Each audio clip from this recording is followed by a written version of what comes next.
Jadis, il y a 300 ans, après la première escale de nos héros, la seconde fut beaucoup plus mortelle. En effet, ils s'arrêtèrent dans un village morbide.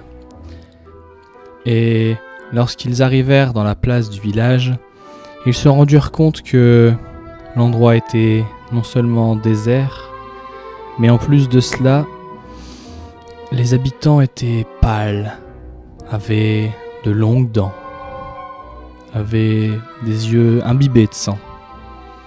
Et lors de la nuit, les tours de garde commencèrent à se préparer. Le premier qui prit le tour de garde était Shaw. Shaw, ne souhaitant pas faire confiance à ses coéquipiers, essaya de rester éveillé longtemps, trop longtemps peut-être. Il s'endormit. Lorsqu'il se réveilla avec toute la caravane, entendant un cri, le cri de Tanya, qu'ils retrouvèrent morte. Des zombies, des sortes de ghouls, l'avaient arrachée, l'avaient détruite. Elle était en charpie. Pendant que toute la caravane s'affolait, pendant que tout le monde essayait de se contenir, Amas et Rousse partirent vers le château. Le mage Shaw a disparu. Nous allons le suivre. Il est parti vers les égouts. Une étrange magie, une force qui l'appelle. Il descend dans les égouts, appelé par cette force, cette lumière. Il y voit sur une sorte de réceptacle un cube bleu. Une lumière si forte qu'il la touche, qu'il la prend dans ses mains. Il sent un énorme flux de magie apparaître. Il décide de s'en imprégner. Le flux de magie l'envahit. Puis, il ferme les yeux. Lorsqu'il les réouvre, il est dans la grande salle du château. Au bas de ce château, en ouvrant les portes, il y a Rousse ainsi qu'Amas. Un peu plus loin derrière eux, Eloé et Melchior les ont rejoints. Le mage, avec toute cette puissance, toute cette magie, détruit les ghouls. Les ghouls n'arrivent même pas à l'approcher, ils sont comme désintégrés, incinérés sur place.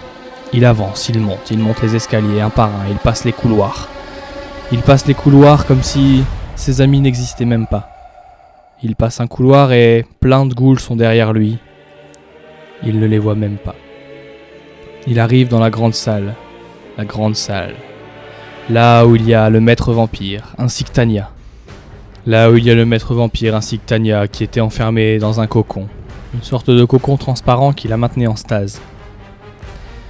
En arrivant dans cette salle, le maître vampire avait préparé son coup et aspira la magie du mage Shaw. Il lui aspira tout.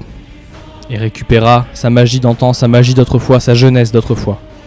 Il était prêt à tuer tout le monde et à dominer le monde. C'était sans compter sur notre petit groupe d'aventuriers. Ils réussirent à détruire la bête énorme, le chien de sang, le chien de feu, le cerbère, invoqué par le maître vampire. Lorsqu'ils le tuèrent, ils se retrouvèrent face au vampire. Toute la nuit, jusqu'à l'aube. Pendant ce combat, Roussingan mourut. Il se jeta à la place de l'attaque qui était destinée à Eloé, et ses derniers mots furent « Je t'aimais, Eloé ». Tiana se réveilla. Elle ne se souvint de rien. Et personne n'osa vraiment lui raconter ce qui lui était arrivé cette nuit-là. Shaw le mage explosa le vitrail derrière lui et sauta dans le vide. On ne le revit que quelques heures plus tard, lorsque la caravane partit. Tout le monde garda en mémoire cet épisode. Et le mage avait dans sa poche le cube qu'il avait gardé. Et c'est pour ça qu'il s'était enfui, pour que personne ne le sache. Et c'est ainsi que se termine la deuxième escale de la série Jadis.